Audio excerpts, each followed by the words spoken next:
This is delightful.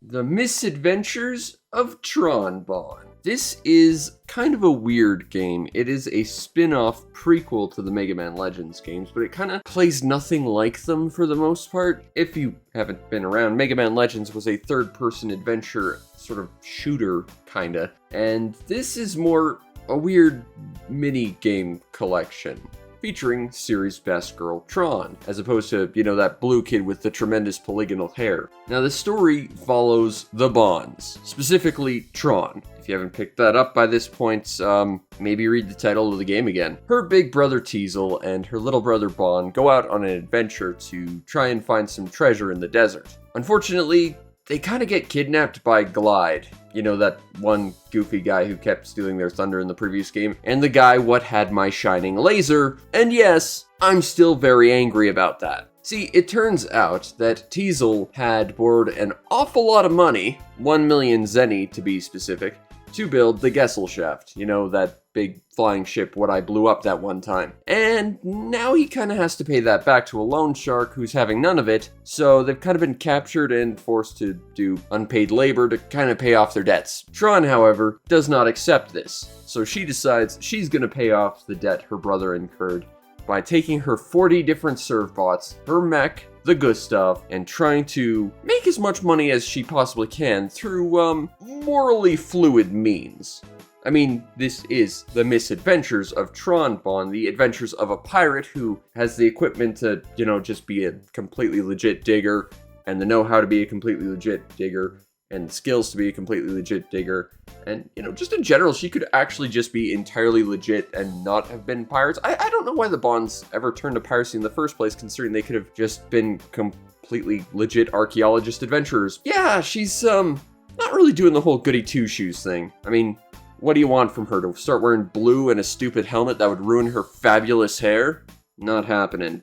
Either way, Tron must take her mech, her 40 servbots that each have different personalities, and that actually plays a great deal into the gameplay, which is quite interesting. Indeed, the servbots play a huge part in this. First of all, in between adventures, they are all over the Gesellschaft. You can talk to each one, look at their stats. Each servbot has different stats and different skills they might be particularly good at, such as, you know, sniping, fire control, all the different sort of stats you can have for a sub-gunner for your thing, and indeed you do need someone to actually control the guns on your mech, so getting a servbot that's actually competent, kinda important. But you'll also have a group of followers that follow you around and basically Pikmin things up. You can send off little beacons to have them chase after whatever you indicate, and they will try their best to understand what you want, usually very, very stupidly. I'm not sure if this is trying to be in-universe or just programmed rather awkwardly, but yeah, you kind of command them with a little indicator, and sometimes they do what you want, other times they just stand around confused. It's not the best system. But what is interesting about these servbots is they also have individual skills and kind of individual quests and like hidden abilities. And in order to take advantage of these hidden abilities, you have to draw them out of them. Usually by either giving them an item or doing like a mini quest for them, or interacting with them in some way for them to realize their own true potential. And once they do, they will be far more advantageous for you to have around. For example, you have an area where you can sell all of your useless items to make a little bit extra money. One servbot is capable of appraising stuff and figuring out what it's worth. However, there's a second one that can also be done for this, so that if you send that first one out on an adventure or take them with you, you still have someone who's capable of sitting there and actually appraising your stuff, as opposed to just sort of sitting around waiting for the appraisal guy to show up again, you know? So you have a backup in that situation. For your mechanic guys, they can create new weapons, armor, and all this stuff for your mech to ultimately make it significantly better, but usually only if you give them the inspiration to do so. You know, if you help the cannon maker understand how to make a better cannon and give them the materials, you'll get a better cannon out of it, you know? It's small things, but it helps. Some are completely small other side things that draw out special potentials in other servbots as well. And, well, it ultimately is a small interstitial thing you can do between stages. I really enjoyed figuring out, like, the puzzle of what servbot was good at what and how to draw that skill out of them. I thought that was really quite cool and was one of the more interesting concepts of this game. And all 40 of them do feel completely unique because of it, and that's really cool.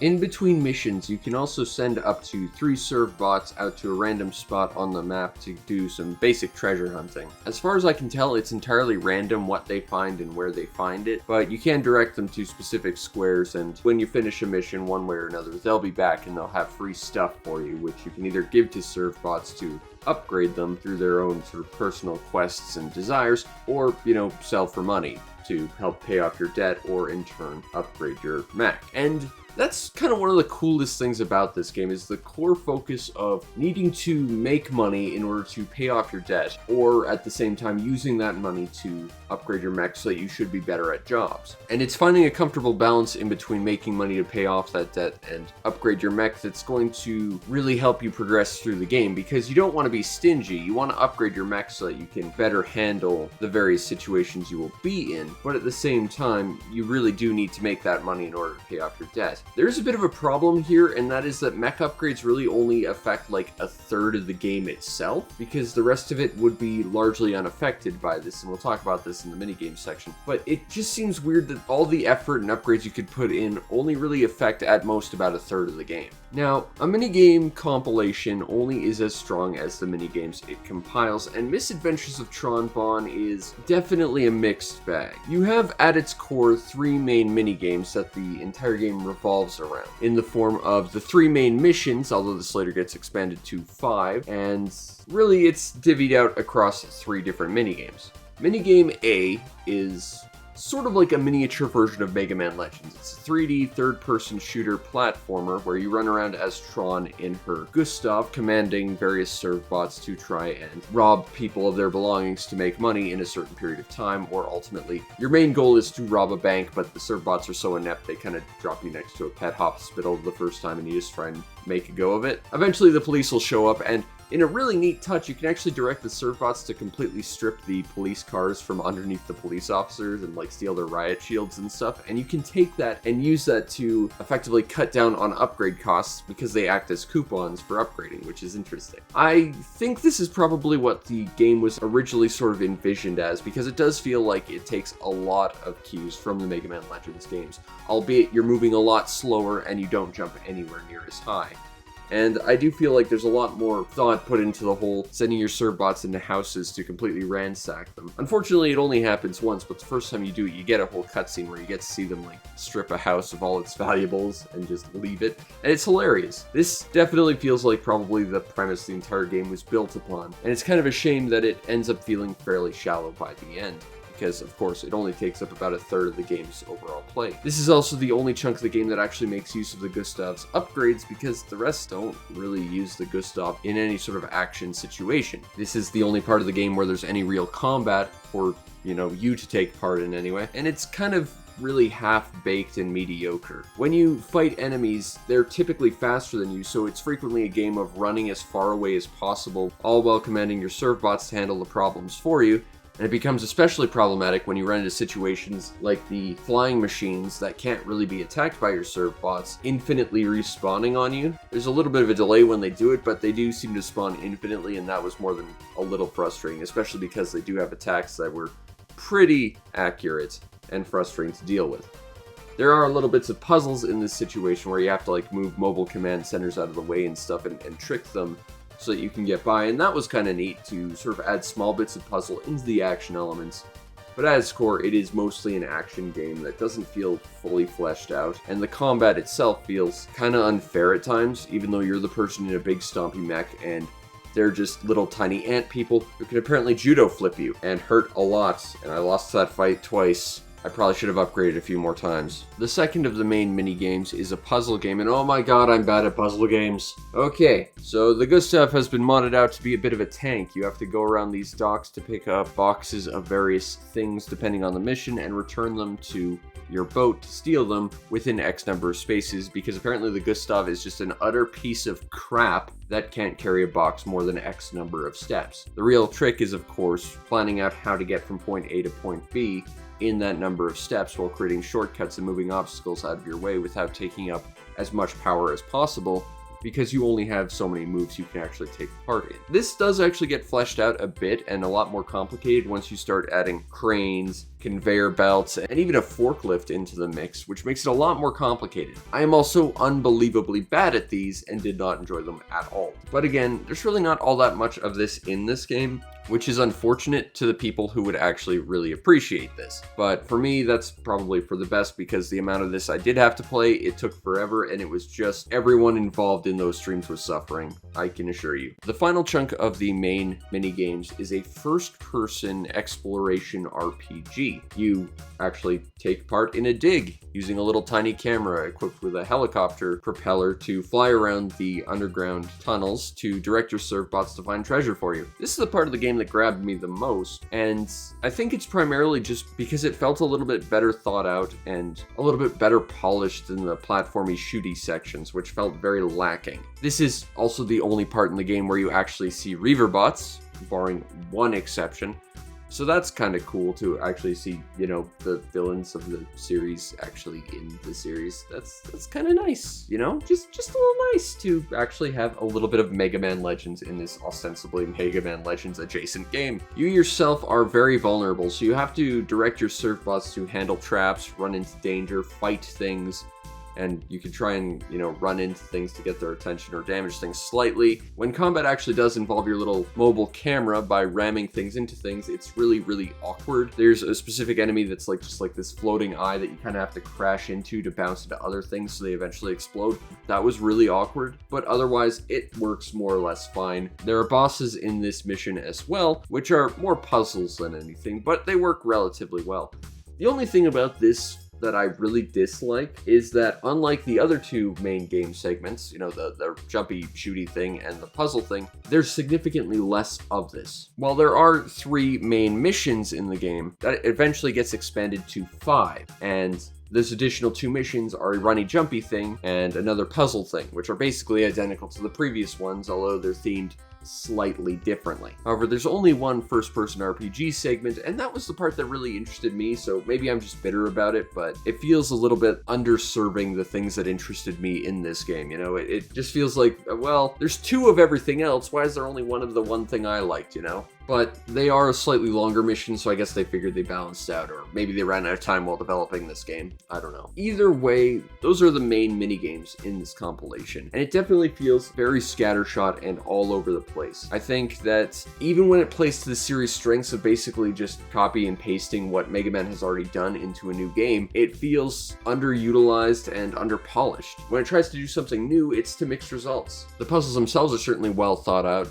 but I do feel like there could be significantly more and more complex in like the first-person RPG adventure segments. And regardless of whether you like any of these, it ultimately makes me ask the question, who is this supposed to interest? Because it's covering a very wide number of genres, but it's not really putting any faith in its ability to do any of them terribly well. It's not really focusing on anything, and that means if any of this appeals to you, you're going to be let down just because there's not going to be very much of it. Now that's, strictly speaking, not the end of the minigames in this minigame compilation. There is one more set of minigames I haven't really talked about, and first of all, it's because they're significantly smaller than anything else, but they're also the worst bit of this game. See, whether I liked it or not, the puzzles worked. The runny jumpy sections, while there certainly could be iterated upon and made better, that worked. The first-person adventures worked. The smaller things that are built around training and building up your surfbots to make them better, which again would really only affect the jumpy shooty thing, they don't really work in my experience. Let me back up. Okay, in between missions on the Gesellschaft, you can go and train surfbots. This throws them into little mini games where they have to do small random tasks, usually, you know, score X number of points through Y means in Z amount of time. However, I tried to do these several times and I could not win any of them at all. And the minigames themselves aren't necessarily badly made or anything, they're just very, very stringent in how much time you have and how much you have to achieve in that time.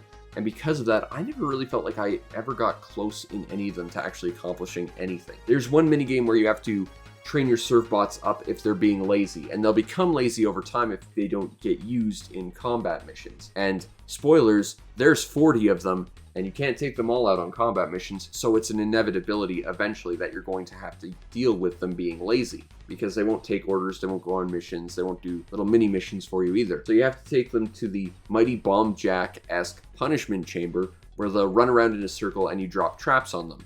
You have to hit them with X number of traps in Y period of time, but the hitboxes on them are very, very tight, and the amount of time you have is basically just enough to let you do it if you understand how to do it perfectly. And again, this is like all the minigames training serve bots. Fortunately, going back a few sentences, there are 40 serve bots. While them getting lazy is ultimately an inevitability no matter how well you want to deal with this, you've got so bloody many of them, you don't ever actually have to train any of them up. If you pick the serve bots you really like and keep them on board with you at all times, they're never going to get lazy. And I mean, if you like them, you should never really need to switch them out unless you like someone else's special ability more. The punishment system feels entirely vestigial, and it's not so much that you're punishing the serve bots so much as the game itself is punishing the player just for not utilizing the overwhelming amount of resources it gives you that you can't possibly all utilize all the time. You know, it's not possible to use every single serve bot, and they will eventually, inevitably, get lazy. So the fact that you're forced to do this if you want them all to be, you know, relatively in line with what you want them to do, it's frustrating, especially because the requirements for actually succeeding are so strict and punishing. I do not like these minigames. I did not succeed once at any of them, and they were just frustrating and a waste of time. And what really sucks is, you know, you upgrade your serve bots through some of these as well. You increase their ability to fight, which makes them better gunners and better fighters on the field, which allows them to distract enemies longer and even do little bits of damage. Unfortunately, I couldn't really utilize any of that because I couldn't train them up because of how stringent these minigames were, which ultimately made the runny, jumpy, shooty segments significantly harder for me. But similar to the Gustav upgrades, this only affects that one portion of the game. The rest is entirely unaffected by this, which also makes it just strange that they built this as such a big thing to the game's mechanics, you know? At the end of the day, Misadventures of Tron Bonne gameplay-wise is a very weird amalgam of things. It is ultimately a minigame collection, but it feels like it puts such a focus on these three primary minigames that they're, you know, bigger than actual minigames, but not enough effort into them to actually make them games into themselves. And they're so scattershot that it feels like this game appeals to absolutely no one, because if you are a fan of any of these individual minigames, they're going to be over before they ever really get mechanically complex enough to be super engaging, and you're going to be left feeling wanting. Like, you know, there's clearly a game here for you, but it doesn't ever actually, like, develop into it, so to speak. It's such a weird thing, and I feel like this game probably, if it picked any of its main games as a, you know, focal point and just focused on that as opposed to spreading itself so thin, it would know what it wants to be, and it would probably have appealed to so many more people. But as it stands, it's kind of like this lukewarm amalgam of weirdness that I'm not sure really ends up appealing to anyone. And then, of course, it's brought down by the other minigames that are mostly just simple timing puzzles that are just so strict that they're more punishing than actually enjoyable. The overall presentation to the Misadventures of Tron Bonne is alright. In-game, it looks fine.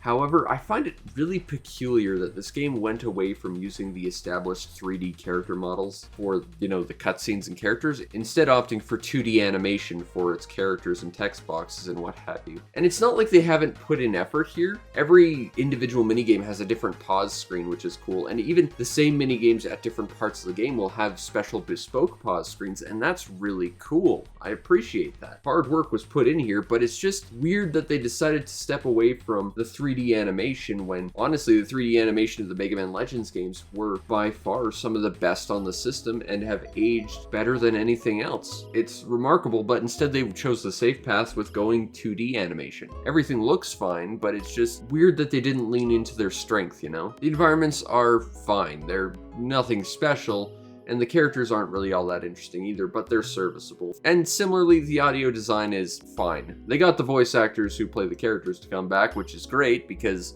they're always a treat to hear as the Bonne family and the serve bots, but the music itself is rather unremarkable, leading to kind of an average lukewarm presentation. But the rest of the game kind of seems that way too, so, you know, at least it's consistent. Now, if you want a copy of the Misadventures of Tron Bonne, you are going to be paying an awful lot of money, and I really find it quizzical as to why. I can only imagine it's because it wasn't a high print game. That's the only thing I can think, because other than just how weird it is, I can't imagine it really commanding such a price. Cheapest copy I see on eBay right now for a North American copy is about $600, and yeah, it's just not worth it. Like, you could get it on PSN for $5, provided you do it before Sony shuts it down, and again, I will take this time to remind you, it will happen. It is an inevitability. They might take a slow approach of just making it as unusable and awkward as possible before they shut it down so that no one will be bothered, but it will get shut down. So if you want the Misadventures of Tron Bonne, while I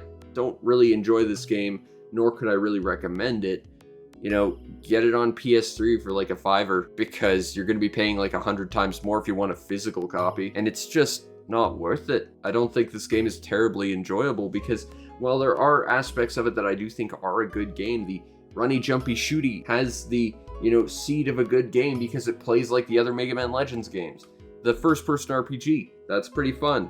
The puzzles, I hate with a passion, but, you know, there's a quality experience there. The game itself isn't confident enough in any of these and feels like it needs to shuffle between the three before, you know, you get bored with them. And the fact is, because the game can't commit to any one particular gameplay style, regardless of which one the game could ultimately choose, it does not have a sense of identity. It doesn't know what it wants to be. And because of that, you know, the games you do get in here feel very rushed. They feel underdeveloped. They feel half-baked, and they feel like there's something that could be good here, but it doesn't stick around long enough to be enjoyable. The fact is, you can have some fun with the Misadventures of Tron Bonne, but when you do have fun with it, that fun is fleeting because it's going to be replaced with another type of gameplay. And if that does not gel with you, or, you know, you're not okay with it just rapidly swapping between gameplay styles like a kid with ADHD on a million pixie sticks, you know, you're going to be disappointed in this game because it just cannot pick a gameplay style and commit to it. And ultimately, because of that, none of the gameplay styles it actually does play with feel thought out or,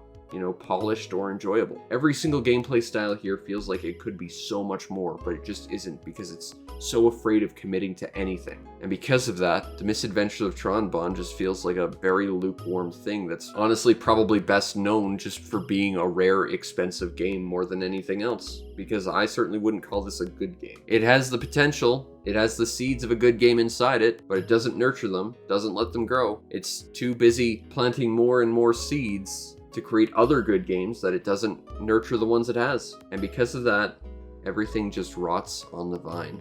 And if nothing else, at least the name is accurate, because from where I'm sitting, this adventure was a total miss. Ale, I think. What? Did you just judo throw me? Okay. Okay. Well played. I might need to use that health thing very quickly, because we can't run and shoot. And I'm dead. Okay, fair play. It's fine. It's fine. It's fine.